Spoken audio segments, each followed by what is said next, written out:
యశోదమ్మ ఎవరితోనో మాట్లాడుతూ అక్కడ నిలబడింది. నిలబడితే ఈయన పాకుతూ పాకుతూ వెళ్ళి ఆ యశోద పట్టుకొంగు పట్టుకుని ఇలా ఉయ్యాలా ఊపినట్టుగా ఉయ్యాలా ఊగుతున్నట్టు అమ్మ కొంగట్టుకుని ఊగుతుండేవట. ఊగుతుంటే మరి ఇలా వేసుకున్న పమిట జారిపోదు. అమ్మేమో ఒరే పమిట కొంగట్టుకుని ఉయ్యాలలో కూడా ఏంటి అన్న పిల్లాన్ని ఇలా లాగేదిట. యశోదమ్మ చీర కొంగు పట్టుకునేవాడు. కొన్నాళ్ళు పోయిన తర్వాత అలా ఒరే పట్టుకోకు, నేను పడిపోతాను, నువ్వు పడిపోతాను, గభాలను వెనక్కి తిరిగేటప్పటికి కాళ్ళు తనుకుంటా పట్టుకోకు అనేది అని వీడు పమిట కొంగు కట్టుకుంటున్నాడు. ఆవిడ ఇలా తీసి ఇలా దోపేసుకోవడం మొదలెట్టింది.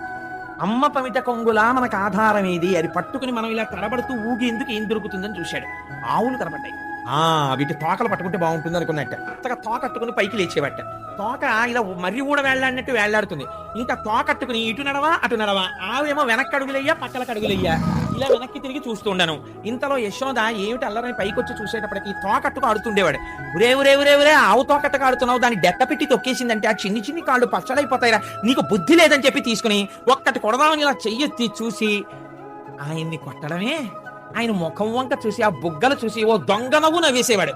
ఆ నవ్వు చూసి, ఆ వస్తున్న పళ్ళు చూసి, ఆ ఎర్రటి నోరు చూసి, ఆ నల్లటి కళ్ళు చూసి, ఆ గిరజాల జుత్తు చూసి, ఆ రెండు చేతులు ఎత్తి అమ్మ భుజాల మీద వేసేసి అమ్మ కంఠం కింద తల పెట్టేసి పకపక నవ్వేసి అమ్మ వంక ఇలా చూసి అమ్మ బుగ్గలు అట్టుకుంటే పొంగిపోయేది. అబ్బా నాకు ఇష్టయ్యా అని నాన్న అలా పట్టుకోకరా అనేదిట అని మళ్ళీ కింద దింపేస్తుండేదిట.